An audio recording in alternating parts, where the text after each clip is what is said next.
Nós vamos continuar os nossos estudos no livro de Provérbios. Na semana passada nós falamos sobre o público-alvo, para quem que o livro de Provérbios foi escrito, para quem que deveria ler o livro de Provérbios naquela época e hoje. E hoje nós estaremos falando mais especificamente, ainda no capítulo 1 do livro de Provérbios, sobre quem são os jovens que o autor tinha em mente quando escreveu o livro. Convido você então a abrir comigo a palavra do Senhor no livro de Provérbios, capítulo 1, a partir do versículo 8. Enquanto você abre a sua Bíblia, nós vamos orar buscando a direção de Deus para as nossas vidas.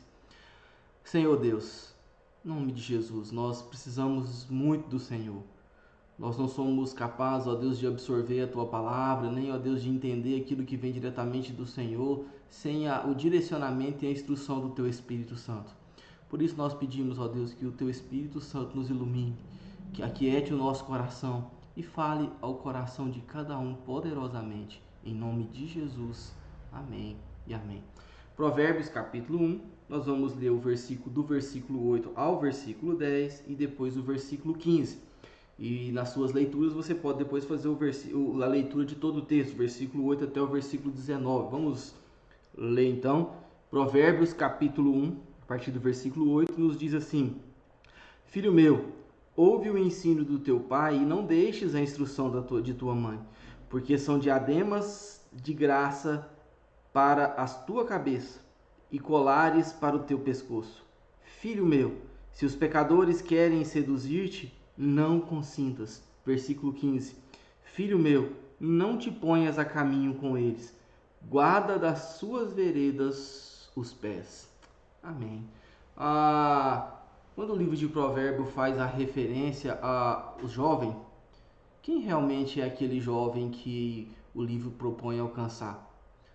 Qual é o seu perfil? O que ele fazia? Qual é o seu caráter? Hoje em dia, quando nós queremos conhecer alguém, nós podemos, por exemplo, usar as mídias sociais, onde nós olhamos ali a foto, o perfil, as coisas que ele curte, os comentários que ele faz. Dali nós podemos identificar um pouco alguns aspectos do seu caráter e da sua personalidade. A respeito do jovem em que o livro de Provérbios foi escrito, há muitas coisas que nós podemos aprender e conhecer dele observando aquilo que nesse texto aqui ele andou fazendo, ele andou falando, com quem ele andava e as coisas que foram ditas dele e das suas companhias. Qual então é esse jovem? O que nós podemos ter dele? Bom, a primeira coisa que nós podemos entender desse jovem aqui é o seu estado civil. A primeira característica observada a respeito desse jovem é que ele era solteiro, e ele era um jovem solteiro que ainda estava sob o cuidado dos seus pais. Versículo 8 nos fala muito bem isso. Ouve o ensino do teu pai e não deixes a instrução da sua mãe. Pelo menos os 9 primeiros capítulos do livro, o jovem é advertido e é tratado com uma expressão carinhosa de filho meu, que acontece 15 vezes em todo o livro de Provérbios, 12 vezes só nessa primeira nessa primeira seção do livro, que vai do capítulo 1 até o capítulo 9. O perfil desse jovem pode estar sempre associado à figura de alguém que ainda permanece sob a tutela de ambos os pais. E essa condição parece ter sido o contexto desse ensino, desse capítulo 1 aqui que nós lemos do livro de Provérbios. Primeiramente, ele é um jovem que está sob o cuidado de pais tementes a Deus, e isso é muito importante. Ele não estava simplesmente sob o cuidado dos pais, mas ele estava sob o cuidado de pais tementes a Deus. E esse é um dado importante para o leitor do livro hoje, para que eu entenda o livro, para que você entenda o livro hoje. Porque Provérbios não tinha um interesse de ser apologético, ele não tinha um interesse de ser evangelístico, de trazer outros jovens ao testemunho do Senhor, mas ele visava demonstrar como que pais crentes no Antigo Testamento lutavam com todo o empenho e com todas as ferramentas que tinham ao seu dispor, ao seu recurso, para poder manterem os filhos andando no caminho do Senhor. Esse é um dos dados importantes desse texto aqui. Isso significa, entre outras coisas, que o livro de Provérbios deve ser aplicado sobretudo no contexto familiar, no contexto dentro das próprias casas. Por isso que daqui a alguns tempos nós vamos começar a trabalhar os nossos cultos familiares em cima do livro de Provérbios, porque é aqui que nós encontramos então a atmosfera de relação entre pais e filhos. No primeiro exemplo aqui do livro, os pais estão preocupados em instruir o filho jovem nos seus primeiros passos em companhias de amigos estranhos e amigos que haviam assumido um compromisso moral diferente daquele que assumia sua família. Ou seja, eles andavam por um caminho que não era um caminho santo, andavam por um caminho que não era um caminho do Senhor, e os pais estavam vendo o filho indo por caminhos que desonravam a Deus, por caminhos morais diferentes da família. Então os pais estão ali tentando instruir os filhos, o filho jovem com relação a isso. Ele descreve com detalhes o argumento dos pais, né, pai e mãe, que ele fala aqui no versículo 8 do pai e da mãe, simulando as possíveis armadilhas que o filho enfrentará fora do ambiente familiar, especialmente quando estiver na companhia de amigos que mais se apresentam aqui como um bando de assassinos. Ou seja, ele, depois que ele sai da sua casa, que ele está no convívio ali dos seus amigos, sem a observação direta dos pais, o que ele então vai fazer, como ele vai se comportar, e os pais então fazem a simulação de tudo aquilo que pode acontecer na vida dele. Uma outra coisa, além de ele ser um jovem solteiro que está sob a tutela de pais tementes a Deus, nós podemos enxergar aqui o ambiente em que aquele jovem está inserido. A linguagem e os exemplos citados pelos pais em todos esses 11 versículos do versículo 8 até o versículo 19, mostra que os pais tinham um profundo conhecimento da sociedade em que viviam. Isso é muito interessante. A sociedade tem mudado muito. Os padrões, as formas daquilo que nós aprendemos e que os nossos filhos vivem hoje são outros. E é importante que os pais estejam inteirados da sociedade que está conhecendo. Eles sabiam de antemão que o convite dos supostos amigos estavam escondendo consequências que para ele não pareciam ser tão claras. Sabe aquilo que nós ouvimos muitas vezes do jovem? Não, isso não tem nada a ver, não, isso não é assim, o mundo hoje é assim, e ele não vê por trás daquele convite, por trás daquilo que está sendo proposto, a sutileza da armadilha que ele está caindo.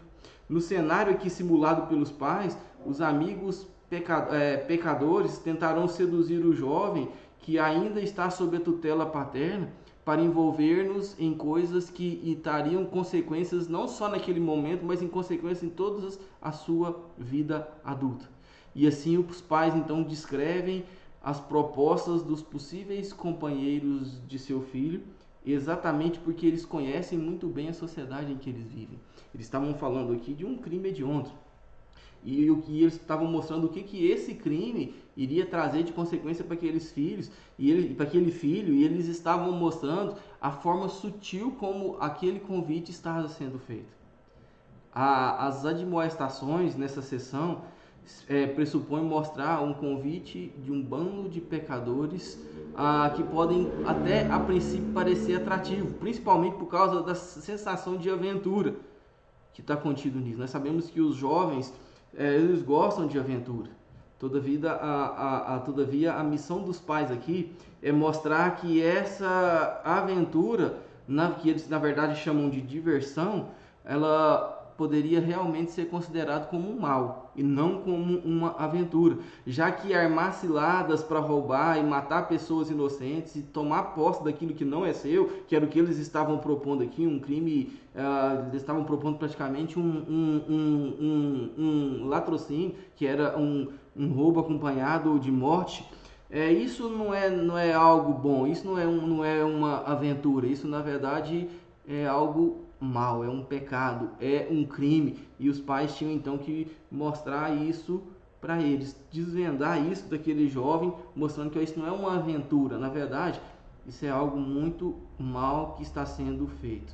E o leitor então, o original, ele não precisava necessariamente, uma coisa que nós temos que entender, não precisava necessariamente ser o filho biológico. Lógico que talvez o primeiro escritor aqui escreveu para seu filho, mas naquele tempo havia uma cultura nos dias de Provérbios muito comum de encontrar pessoas que encomendavam compilações de livros de instruções para os seus filhos ou para os jovens para serem entregues no dia da morte dos seus pais. Ou seja, eles, já que os pais haviam falecido, então entregavam um livro para ele de provérbios, para que ele pudesse então ler e ter as instruções ali que ele deveria ter de seus pais, mas seus pais agora estavam ausentes. De forma que essas admoestações em forma de provérbios poderiam ser facilmente passadas de geração para geração. E aquele que estava lendo, o jovem, era como se fosse um pai falando para ele: filho meu, não faça isso. Filho meu, não ande por aquele caminho. Filho meu, se atente com aquilo. Filho meu, tome cuidado com aquilo. Então nós podemos ver que só aqui na primeira parte o estado civil desse jovem aqui já mostra que ele era solteiro, que estava sob o cuidado de pais tementes a Deus e que ele estava num ambiente totalmente arenoso, que poderia trazer vários problemas para ele. Agora, qual era a rotina desse jovem? É outra coisa que nós podemos ver aqui. Se nós tivéssemos que construir um perfil para esse jovem a partir da preocupação que o seu pai e sua mãe têm a respeito dele, nós temos alguns traços aqui que podem nos mostrar qual era a rotina dele. Em primeiro lugar, nós vemos a condição das más companhias, que é exatamente o que fala no texto aqui. Havia uma preocupação dos pais com as más companhias. Olha, se você ainda é pai de jovem, você sabe que essa é uma preocupação constante das nossas vidas. Quem que os nossos filhos estão andando? Quais são as influências que os nossos filhos estão tendo daqueles que são seus amigos? E será que esses amigos são bons ou não são? Aqui os pais estão mostrando uma preocupação principalmente com essa vida aventureira, com essa vida que mostra um estilo que parecia ser o estilo de vida de certos amigos que ele tinha. A gente julgando aqui pela quantidade de argumentos dedicados nesse ponto, os jovens daqueles dias poderiam estar com muita frequência envolvidos em situações semelhantes às descritas de Provérbios. Engraçado que Provérbios escrito tanto tempo atrás, e nós vemos que hoje os nossos jovens estão também sujeitos às aventuras e às coisas que tinha naquela época. Quantos e quantos jovens hoje não são aliciados por tráfico de drogas, com a promessa de dinheiro fácil, com a promessa de enriquecimento fácil, com a promessa de ter as coisas que às vezes no trabalho comum ou com a sua família ele não conseguiria facilmente. Quantos jovens nós vemos hoje envolvidos na própria prostituição, que se perdem por uma promessa de uma aventura. E aqui nós vemos que os jovens daqueles dias, semelhantes aos de hoje, andavam ávidos por um estilo de vida temperados de aventuras e desafios. Por isso, esse estilo era totalmente sedutor, assim como é no dia de hoje. E então os pais falavam aqui: filho meu, se os pecadores querem seduzir-te, não consintas. Se eles querem te atrair com palavras fáceis, com promessas mirabolantes, não consintas. No versículo 10 que ele fala isso. Ainda como parte dessa ocupação, os pais estão cientes de que o processo de sedução começa com uma simples caminhada com eles. Às vezes um pai fala para um filho ou para uma filha: cuidado com tua amizade. Fala: não tem nada a ver, não tem problema. Mas o livro aqui mostra que esse processo de sedução começa com quem eles estão andando. Olha só o que diz o versículo 15: filho meu, não te ponhas a caminho com eles, guarda das suas veredas os pés. Olha só, se esses pais estão preocupados com a acomodação cultural do filho, nos caminhos ali, ou seja, como é que eles estavam se acomodando naquela cultura, é possível que a rotina dos jovens naqueles dias, e desse jovem em particular, era repleta de oportunidades de compartilhamento mútuo quanto à cultura. Talvez hoje o nosso desafio seja tão grande ou maior, porque naquela época ele tinha que sair para ver. Hoje ele pode ter o compartilhamento dentro da própria casa, dentro da própria escola, e nos próprios amigos virtuais que ele tem, ele pode ter esse compartilhamento e facilmente ele pode ser seduzido por esse comportamento mundano ou por essa atitude que não agrada a Deus. E é exatamente por causa dessa disponibilidade real que os pais investem na preparação do filho, para que ele não ceda à pressão dos companheiros durante a sua vida adulta. Aquele era o momento em que eles deveriam então estar ensinando o seu filho para que quando ele já começasse ali e na sua vida adulta ele não entrasse por esses caminhos que não agradam ao Senhor. Uma segunda coisa que nós podemos ver da rotina desse jovem aqui, que os pais mostram aqui, é a indiferença com relação a Deus. E aqui nós vemos aqui que a palavra-chave não é rebeldia, mas a palavra-chave é indiferença. Há uma certa diferença nisso. O Provérbios 2 tem uma longa admoestação dos pais mostrando o valor de buscar a sabedoria, como alguém que deve procurar o ouro e a prata. Provérbios capítulo 2, se você chegar algumas poucas páginas aí para sua frente, você vai ver Provérbios capítulo 2, versículo 2 e 3 nos diz assim: se clamares por inteligência e por entendimento, alçarás a voz.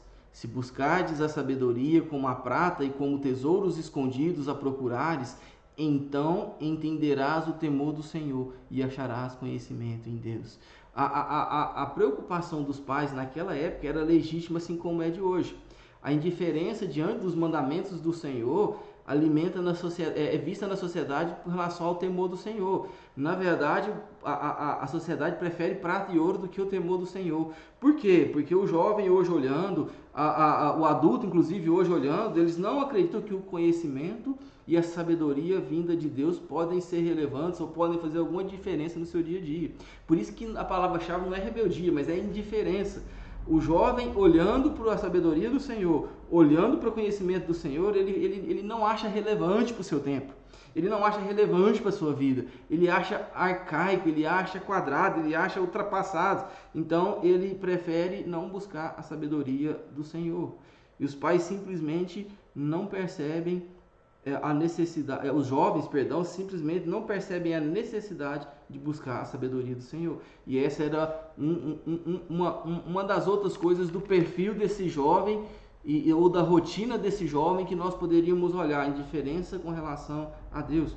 Uma outra terceira preocupação dos pais manifestada aqui é com relação à promiscuidade, que é uma coisa bastante prática. Como parte do argumento deles, a busca legítima e intensa de conhecimento e sabedoria do Senhor teria um resultado prático de livrá-lo da vida promíscua. Se você continuar lendo comigo capítulo 2, versículo 16 a 19, você vai ver claramente a preocupação que o pai e a mãe tinham com esse jovem. Nos diz assim, Provérbios 2, versículo 16 a versículo 19: para te livrar da mulher adúltera, da estrangeira, que lisonjeia com palavras, a qual deixa o amigo da sua mocidade e se esquece da aliança do seu Deus.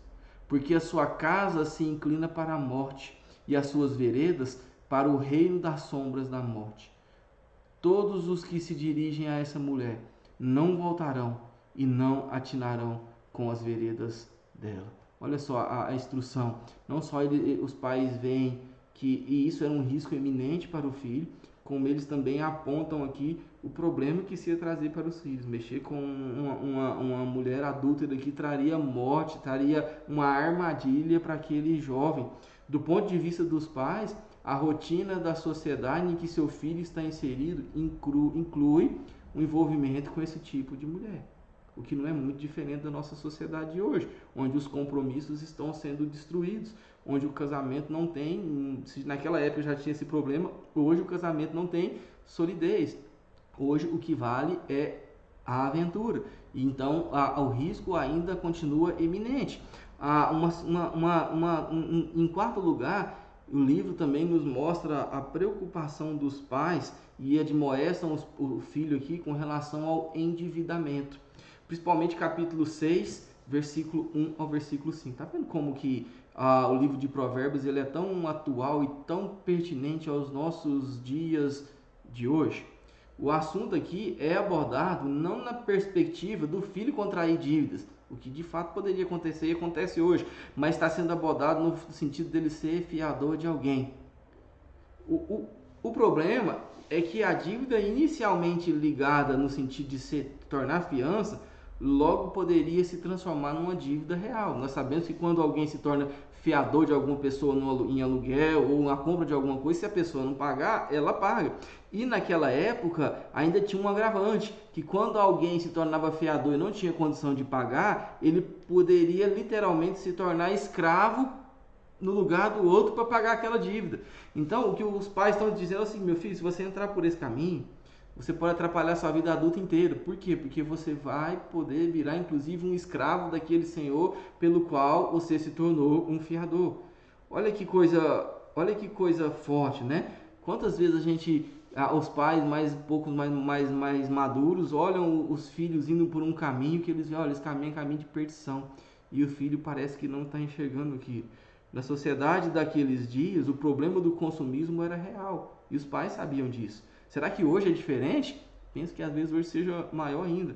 Os jovens, por outro lado, poderiam inadvertidamente tornar presas fáceis por jovens mal intencionados, viciados em consumir. Olha só, o consumismo é algo que está vigente na nossa sociedade hoje.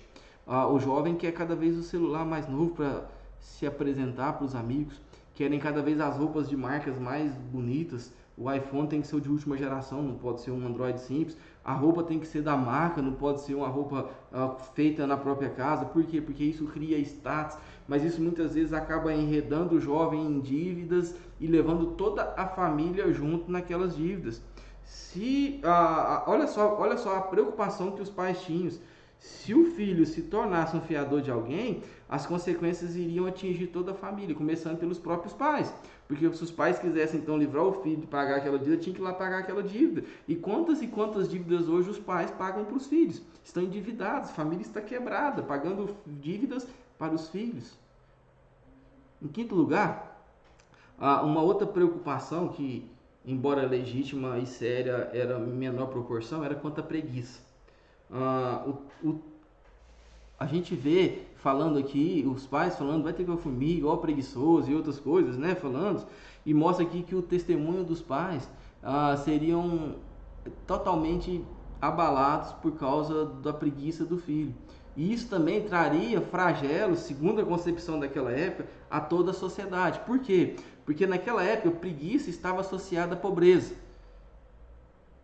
E a pobreza era vista como resultado direto do estilo de vida do preguiçoso. Principalmente, especificamente nesse preguiçoso que o texto diz aqui em Provérbios, que Provérbios diz, que é aquele preguiçoso que gosta de ficar na cama, aquele que levanta, aquele que realmente fica dormindo, que tem preguiça de levantar e começar o seu dia logo. Ou seja, em outras palavras, na compreensão do livro de Provérbios, quem dorme muito é preguiçoso. E o preguiçoso inevitavelmente terminará pobre. Por isso essa era a preocupação que o pai tinha e que a mãe tinha. Se o meu filho for um preguiçoso, ele não vai trabalhar, ele vai ficar pobre, vai ficar à margem da sociedade. E isso vai pesar inclusive em toda a sociedade, porque a sociedade vai ter que cuidar dele. Assim como a gente vê hoje, muita gente é pobre por causa das mazelas da própria sociedade, mas tem gente que não gosta de trabalhar. Tem gente que gosta da vida fácil, tem gente que costumou a ganhar as coisas e prefere brigar para ganhar aquelas coisas em vez de buscar o seu próprio sustento.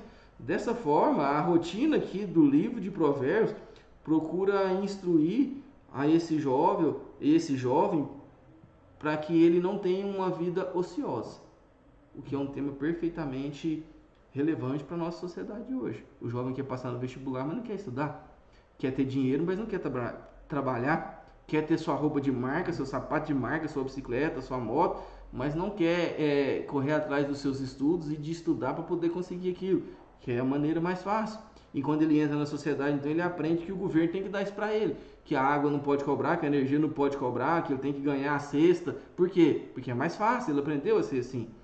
Bom, mas quais são algumas conclusões que nós podemos tirar desse livro? Bom, algumas características marcantes, né? Não é raro encontrar cristãos nos nossos dias de hoje que lutam com o mesmo empenho daquela época para poder instruir seus filhos, para que eles busquem a sabedoria e o conhecimento do Senhor. No Antigo Testamento, isso é claro. Hoje, isso também é uma realidade presente nos nossos dias. Pelo exemplo mencionado aqui na lição, nós podemos perceber a luta dos pais em Provérbios em relação aos jovens. E para nós lermos e fazermos uma leitura correta do livro de Provérbios, nós vemos que os pais também têm essa luta hoje. Nós devemos entender o estilo de vida daquele jovem. Nós devemos entender quais eram as propostas que aquele jovem tinha. Então podemos sim contextualizá-lo nos nossos dias e ver que as advertências são parecidas, que as propostas, apesar de ter roupagem diferente, elas são a mesma. E aqui a luta do pai e da mãe naquela época em colocar um filho numa caminhada correta na vida adulta é a mesma luta que o pai e a mãe têm hoje em colocar os seus filhos numa caminhada correta na vida adulta, principalmente uma vida que serve a Deus. Outra coisa que nós precisamos ter claro aqui é que aqui não está falando da educação de uma criança de 4, 5, 6, 7 anos, mas está falando aqui de um jovem que está na iminência, já na idade ali de iniciar a sua vida adulta. No entanto, que ele pode ser facilmente atraído pela mulher adúltera. Então, ele está falando aqui de um adolescente já para jovem que está iniciando a sua vida como vida adulta. E para a gente poder aplicar isso no nosso coração, eu queria fazer pelo menos duas aplicações. Uma aos filhos e outras aos pais. Primeiramente aos filhos. Filhos, ouçam o ensino do seu pai e não deixe a instrução da sua mãe. Por quê? Porque eles são instrumentos pelos quais graciosamente Deus trabalha e Deus usa para fazer a sua vida andar nos caminhos do Senhor, para que você seja um ser fiel a Deus e para que você seja um homem honrado enquanto você estiver na vida adulta, para que você seja alguém ilibado, alguém que é influente na própria sociedade como homem, como servo de Deus, como a pessoa fiel a Deus. Pais, lembrem-se de que vocês sempre terão a responsabilidade de instruir os seus filhos, de admoestá-los para que andem e permaneçam no caminho do Senhor. Esmerem-se nisso. Busquem a Deus constantemente por isso. Orem ao Senhor. Nós sabemos que isso não é uma tarefa fácil. Anda junto. Tenta conhecer um pouco mais da sociedade em que eles estão vivendo. Tenta traçar os caminhos pelos quais eles podem cair em armadilhas. Conversem com seus filhos, acompanhem, orientem em todas as áreas da vida deles, porque isso é uma responsabilidade sua diante de Deus. E eu tenho certeza que um filho que anda no caminho do Senhor, que um filho que está firme na presença de Deus, ele traz muita alegria ao pai e à mãe. Que Deus os abençoe, que Deus guarde tanto os filhos como os pais, e que Deus nos ensine a sermos servos honrados diante de Deus. Eu quero orar pela sua vida. Senhor Deus, em nome de Jesus, de fato, como nós vemos textos como esse, nós vemos tanto que a sua palavra, ó Deus, é eficaz e ela é atual nas nossas vidas, como ela se aplica na nossa família, no nosso lar, na nossa casa, dia a dia, Deus. Abençoe, Deus, os nossos jovens, que eles possam, ó Deus, aprender, Senhor, o caminho da sabedoria, o caminho, ó Deus, do conhecimento, que eles possam, ó Deus, aprender, Senhor, com a experiência dos outros, Senhor, onde eles não devem andar, e que eles não sejam, Senhor, enredados, nem seduzidos, Senhor, por caminhos, ó Deus, que não agradam ao Senhor. Abençoe também, Senhor, os pais, cada um de nós, ó Deus, que temos a responsabilidade de instruir nossos filhos, de levarem eles nos caminhos do Senhor. Que o Senhor nos faça, ó Deus, pais, mães presentes, que estão vendo, Senhor, e observando não só inteligentemente, mas pela fé, Senhor, aquilo que estão ao redor deles e que estão enredando eles por caminhos que não agradam ao Senhor. Que o Senhor, ó Deus, traga sabedoria ao seu povo, que o Senhor traga sabedoria, ó Deus, à tua igreja, Senhor, em como instruir, Senhor, e como levar esses jovens no caminho do Senhor. Que nós possamos deixar esses jovens, Senhor, paramentados, ó Deus, cheios, Senhor, de instrumentos, Senhor, para vencer o seu período da adolescente, o seu período da mocidade, o seu período na universidade, e que eles possam, ó Deus, ser a igreja de amanhã, Senhor, que anda sabiamente no Senhor, no conhecimento do Senhor e conhece o Senhor como nunca, Deus. Em nome de Jesus. Amém e amém. Que Deus te abençoe, meu irmão e minha irmã.